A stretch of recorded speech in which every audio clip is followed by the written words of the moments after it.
Aloha, this is lesson 149 from A Course in Miracles with Hope Johnson.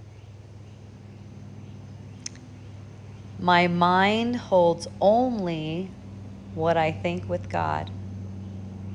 This is a review lesson. Main thought, you could say the overarching thought.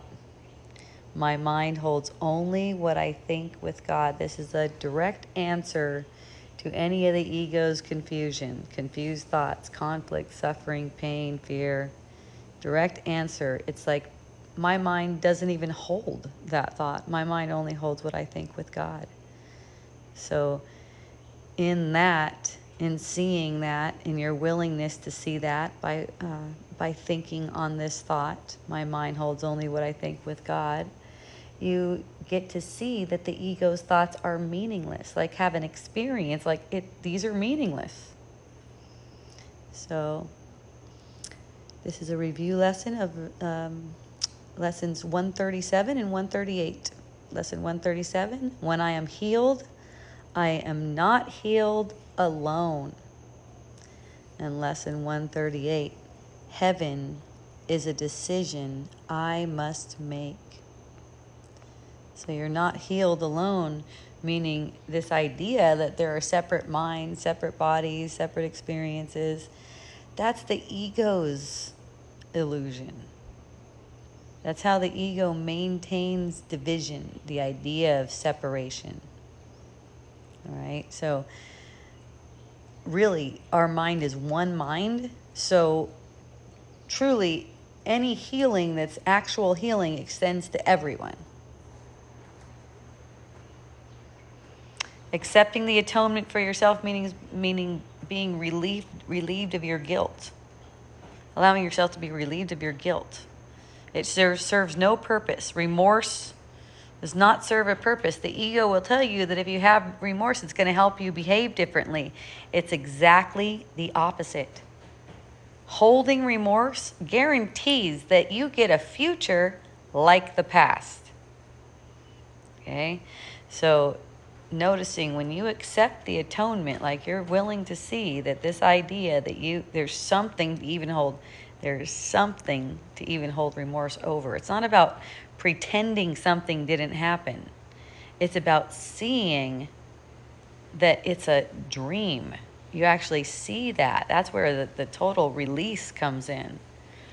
You're released of the idea that you ever did anything. That's different from pretending it didn't happen. It actually didn't happen like you think it did. There isn't a did because there isn't a past. It's projected now. It's an opportunity for healing now. It's an opportunity to see that you're dreaming now. And when you get released, it radiates outward. That's why when you're not healed, when you're healed, you're not healed alone. Same thing. That was maybe a Freudian slip. When you're not healed, you're also not healed alone. It's like, but it makes you feel really lonely though. All right? You're never really alone, but it makes you feel really lonely. When you accept peace for yourself though, it's automatically shared. That's why when you're healed, you're not healed alone. And you can't force this healing on another person, but you offer it to them by accepting it for yourself. Your remembrance of your wholeness helps everyone remember theirs. It reminds them of theirs. So the other thought, lesson 138 maybe, when I'm healed, I'm not healed alone. Okay, that was the first one. Heaven is a decision I must make. Lesson 138. So, and there's not really a choice there's no real choice between truth and illusion. There's an illusion of choice. We already have heaven, but we have to decide to accept it by releasing. The decision is actually to release investment in the world's false stories. It's not to argue with the stories, not to try to be right about the stories, but in releasing investment in the world's false stories.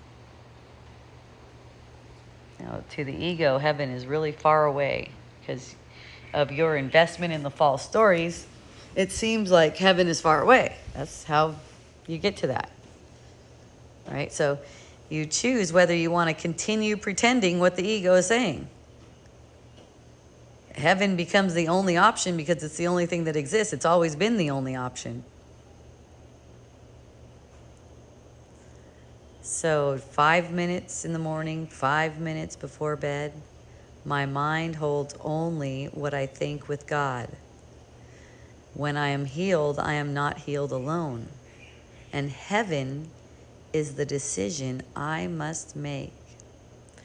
Yea, and every hour remind yourself of these thoughts. Have a beautiful practice. I love you. Ahui ho.